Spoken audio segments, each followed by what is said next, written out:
pirate money. The new book is going to change your perspective. When I first started writing it, I knew pirate would be in the title. The book is about money, the wealth gap, the Great Reset, central bank digital currency, and Chinese efforts to displace the American dollar. More importantly, though, it's about implementing a solution to provide economic justice for real people facing severe challenges that are all headed straight at us. I believe that the solution has a pirate element in it. And when you're finished the reading of the book, I think you'll agree. We're about to go on a national treasure-style hunt, searching through clues left by our founders of this great republic. They lived in a world of pirates.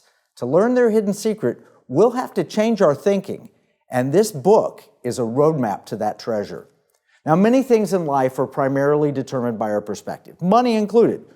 For example, are you aware that the purchasing power of dollar bills that are in your wallet have declined 87% according to official government inflation measures just since 1971. Basically, everything costs about 8 times as much as it did back then.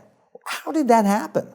Well, in 1971, President Nixon shocked the world by abandoning the gold standard. He said it was temporary. The move made international waves, but it's largely been forgotten. But is it true that those things that cost $1 today could be bought for 13 cents in 1971? Yeah, that's factual, for sure, based on official government inflation statistics. And those are probably understated. And the Federal Reserve notes that you have in your pocket, they certainly buy a lot less than they did 50 years ago. I remember as a kid you could buy a good candy bar for $0.10. Now it costs upwards of $2. Every American has felt the very real pinch of inflation. So if you've got one of these, pull that 20 from your pocket or purse and let's look at it closely. It says at the top, Federal Reserve Note. Then on the lower left, printed in small, all cap letters, you'll see this note is legal tender for all debts, public and private. You'll also see the foreboding seal of the Federal Reserve right there. It looks kind of intimidating. And on the right, there's the green seal of the United States Treasury. And then there's a signature from the head of the Treasury and from the Treasurer of the United States. Then there's this big picture of Andrew Jackson. Now, Jackson's not the favorite president of the Freeman household because of what he did to the Cherokee Nation with the Trail of Tears and so forth. But the operative thing I want you to notice is it says Federal Reserve Note. In finance, a note refers to a debt instrument. This paper is an IOU, or a promise to pay back a loan, with any interest due.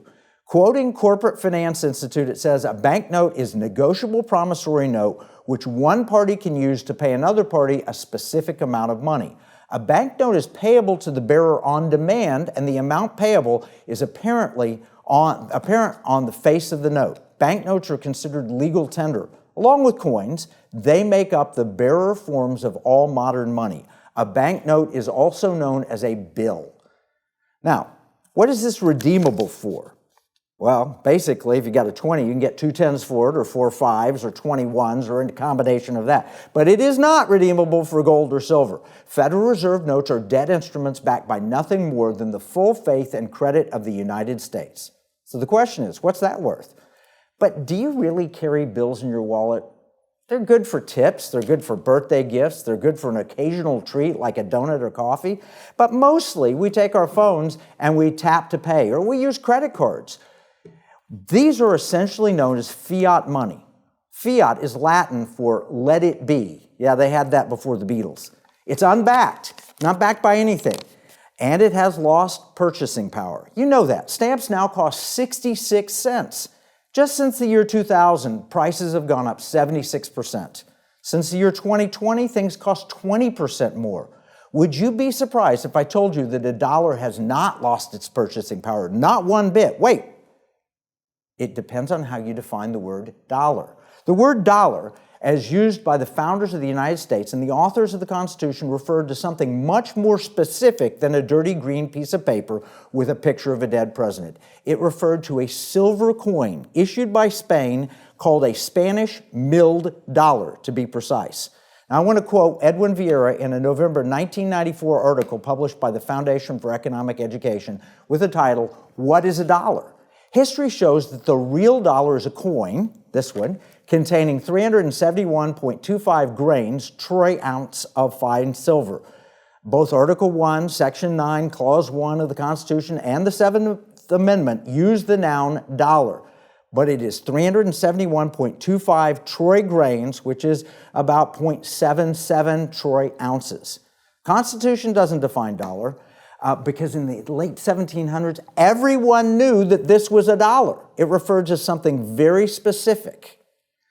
Now, Spanish mill dollar, under the country's monetary reforms of 1497, the silver real became the Spanish money of account. It's known as pesos, duros, pesos de ocho, pieces of 8, or Spanish dollars. The coins achieved predominance in the New World because of Spain's very important commercial and political position. Pirate money, that's what it is. It's pirate money, pieces of 8, gold doubloons. What made it a piece of 8? It was the contents of silver. And they would cut these things up into 8 pieces, each worth 12.5 cents. 2 bits made a quarter, and 4 quarters made a dollar.